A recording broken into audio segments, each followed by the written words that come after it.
Hello. My paper today is preliminary research for a manuscript on Cesária Évora that I'm contracted to write for Temesys Books in their Icons of the Luso-Hispanic World series. One might ask, why do more research on Cesária Évora? There have already been numerous articles, books, and films on the Barefoot Diva in several different languages. That's true, and the existing scholarship is strong. However, works written in English are limited, so there's room for more. I'll begin with a brief introduction to Cesária Évora, Cabo Verde, and her craft to begin. This map shows the Republic of Cabo Verde, or Cape Verde, Cesaria's home. It's an Atlantic island nation about 620 kilometers from the west coast of Africa. A former Portuguese territory, it became independent in 1975. Born of humble roots, Cesária Évora began singing Cabo Verdean mornas and coladeras, expressive ballads and dance tunes, while still in her teens in the seaport bars of Mindelo, São Vicente, Cabo Verde. Nicknamed Cisa, her talent and exceptional voice led to some recordings in her mid-20s, but with limited opportunities for professional musicians, especially for women, and turbulent changes within the former Portuguese colony, her career failed to progress. By her early 30s, with 2 children, no job, and no husband, she fell into depression and alcohol abuse, and she stopped performing in frustration for more than a decade, living with extended family. Around 1984, friends nudged her back into action, and Cesária began to perform again in Mindelo, eventually leading to recording and performances connected with the OMCV in Cabo Verde and Lisbon. In 1987, producer José or Joe da Silva, a French citizen of Cabo Verdean descent, recognized Cesária's potential and became her agent, initially seeking opportunities in Paris where he lived, but not finding immediate success. By 1992, Cesária's album Miss Perfumada resonated with international audiences and made her a star. Produced by Paulino Vieira, the album featured a mixture of older repertoire and acoustic styles associated with Mindelo's harbor bars of Cesária's youth. The song Angola and her rendition of Saudade became hit singles.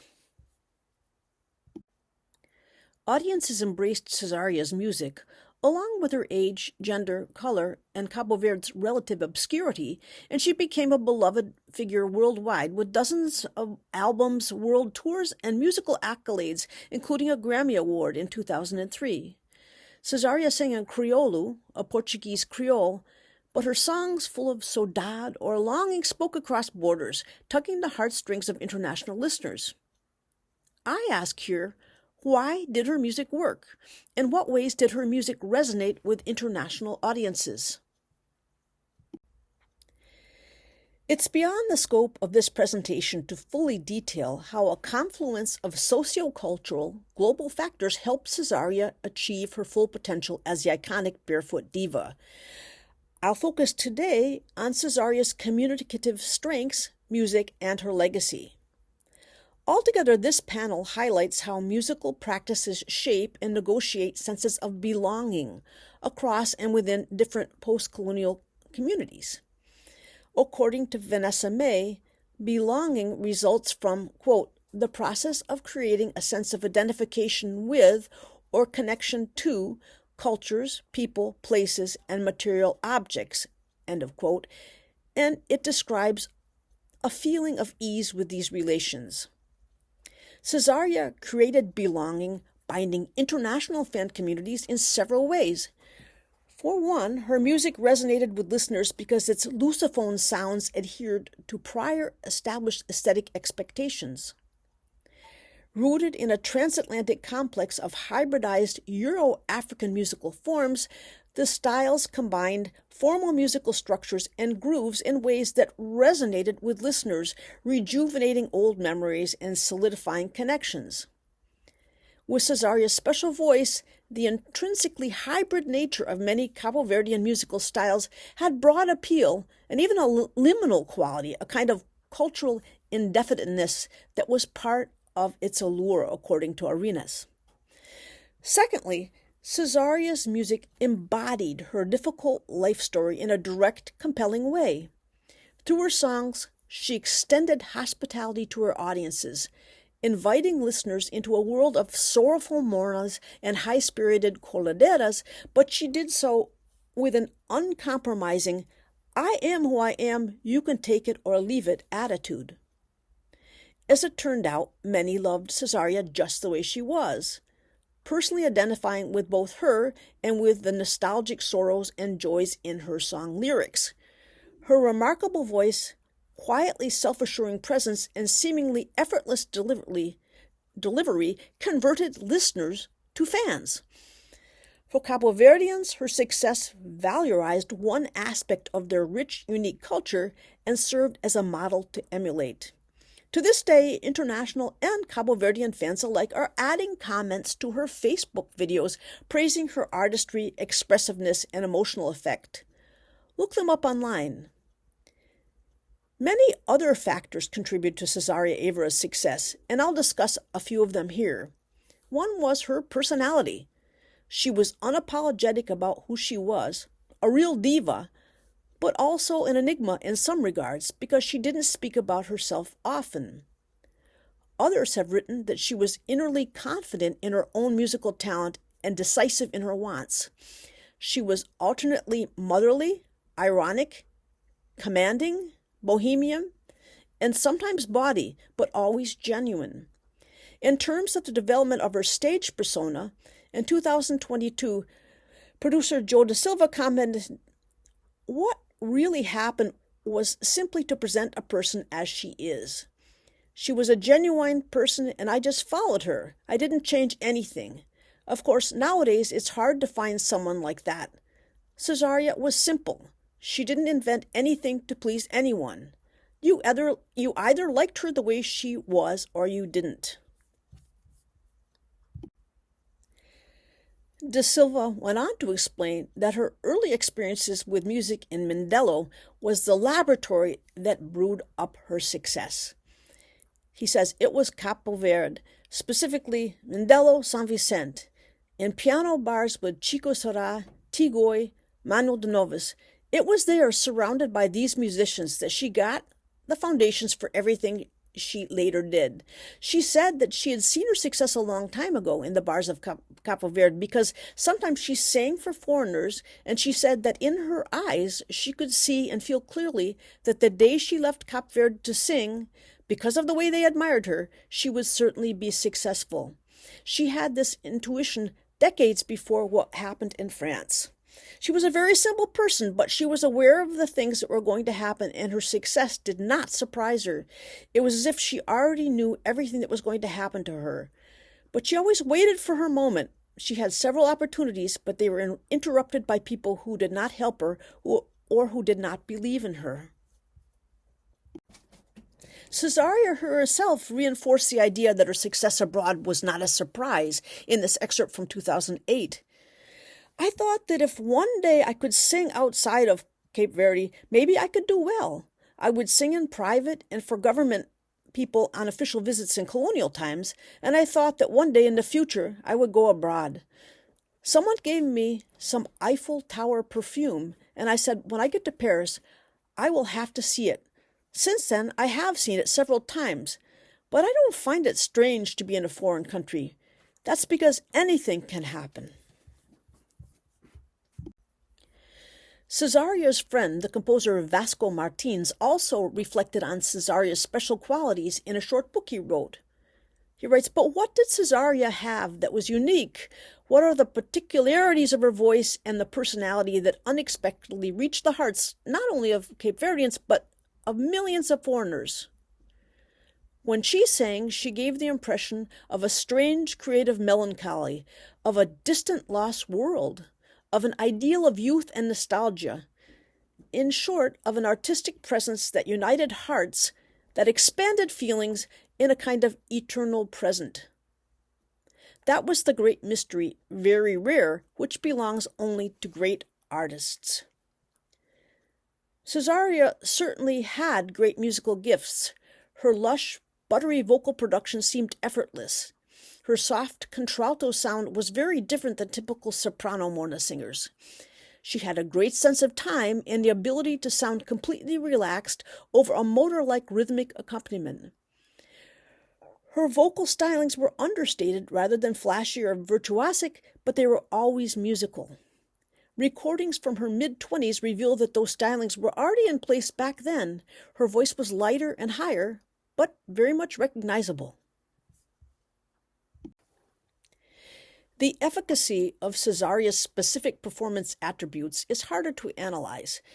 She sometimes smiled on stage, but she didn't use many arm or body gestures or dance much on stage like some performers, even when singing coladeras.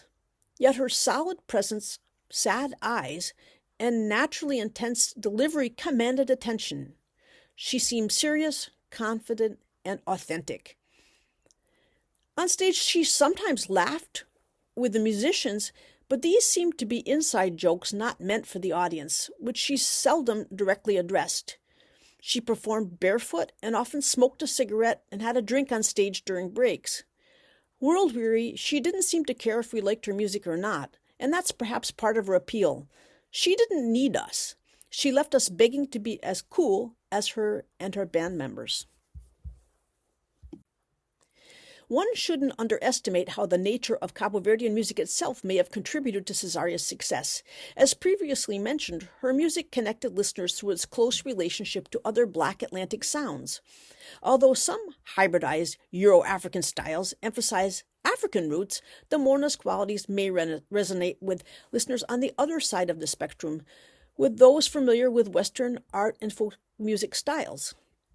Mornas use Western chord progressions and scales, art shapes, sustained melodic lines over a steady interlocking rhythmic engine in quadratic meters, a learned vocal quality, and acoustic string instruments as harmonic foundations. Multiple repetitions of verses and choruses help fix them in listeners' memories.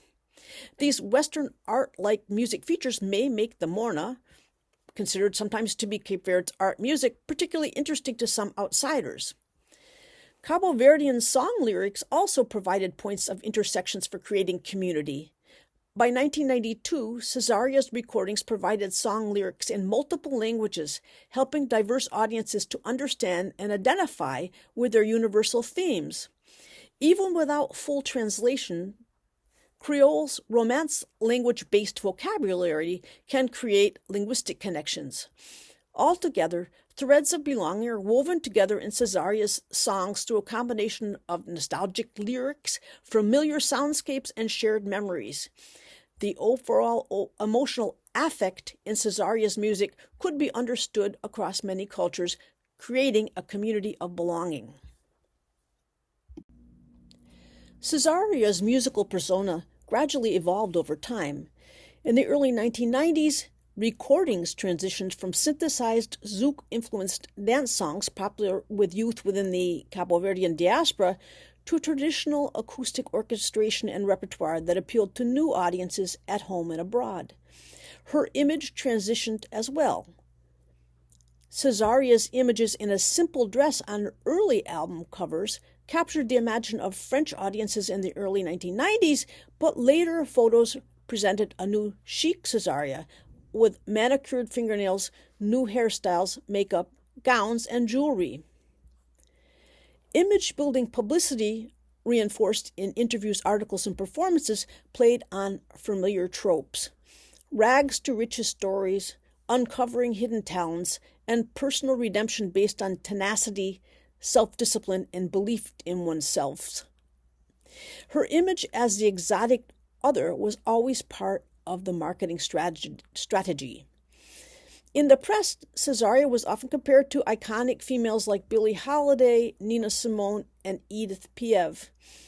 Others viewed her as a nurturing Mama Africa figure, an embodiment of Cabo Verde itself. While the leaders and members of her bands changed over the years, they were musically and visually integral to her success. On stage, Their style and virtuosity took audiences back to the glamour of earlier jazz clubs with an elegance reminiscent of the Duke Ellington Band, a stage full of highly polished, dazzling, cosmopolitan sophisticates. With Cesária fronting the band, audiences ate them up. In Cesária's career path, there is no underestimating the year-long efforts of her producer and the top musicians from Cabo Verde who created her arrangements and played on her albums. Her repertoire always included works from the finest old and new composers of mornas and coladeiras. A full discussion of those musicians is for another time, but they were certainly key contributors to her success. Last month, I spent time following Cesária's steps through old haunts in Mindelo. Many of the bars where she sang and learned musical traditions are gone now, but there's still much to see, including a small museum with many of her belongings and the Café Royal, her favorite venue in later years.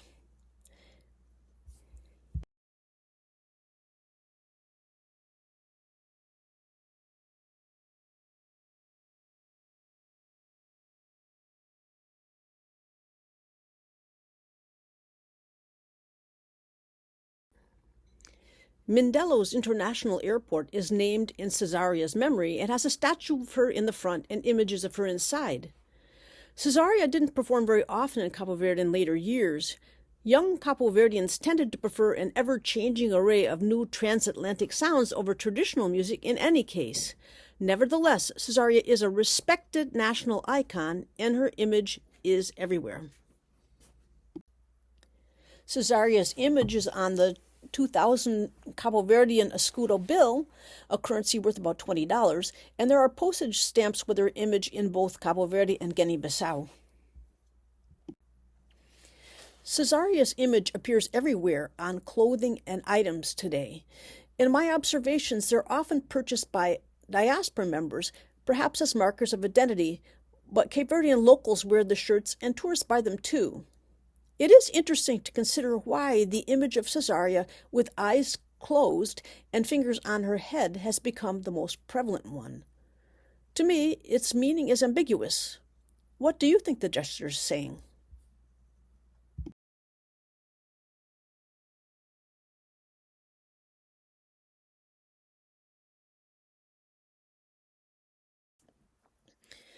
With the help of Loose Africa and other labels, a string of Cabo Verdean musicians have recorded and toured, although none to date with the success of Cesária. Still, there's no doubt that she has put the country on the map. The mornas and coladeiras from Cesária Évora's recordings have become canonized repertoire in Cabo Verde, and the music is going strong. The level of performers playing this music in Cabo Verde and throughout the diaspora is very accomplished, as seen at the weekly Morna Night sessions set up by musician Zé Rui de Pina at his J-View nightclub in Praia and in other locations. Still, some Cabo Verdean musicians have ambivalent feelings towards Cesária and her success, represented by views expressed in public by Paulino Vieira, her former bandleader. He recognizes that Cesária and Luso-Africa opened the doors for many more performers, but maintains that international interest in her styles has been at the expense of new innovations and innovators. International interest in Cesária and Cabo Verdean music has exploded since the 1990s in the realms of scholarship and popular culture. For example, Madonna's Madame X tour featured songs made famous by Cesária as well as Cabo Verdean musicians as part of the show. The Cesária Évora Orchestra, a tribute ensemble, continues to perform internationally as well. The Belgian singer and rapper Stromae had great success with his tribute to Cesária in 2013. Cape Verdean music has been transcribed and performed in new contexts, including in orchestral arrangements, chamber works, and piano music. Newly notated transcriptions done by outsiders mostly have allowed the music to be more readily performed by musicians everywhere. Some people today even specialize in Cabo Verdean sounds, like a Greek performer and composer who offers morna lessons on YouTube. In closing, Cesária has had a profound influence. She became a world citizen, but always remained grounded in her culture.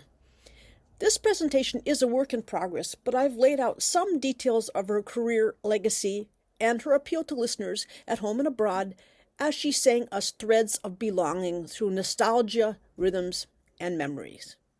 Thank you.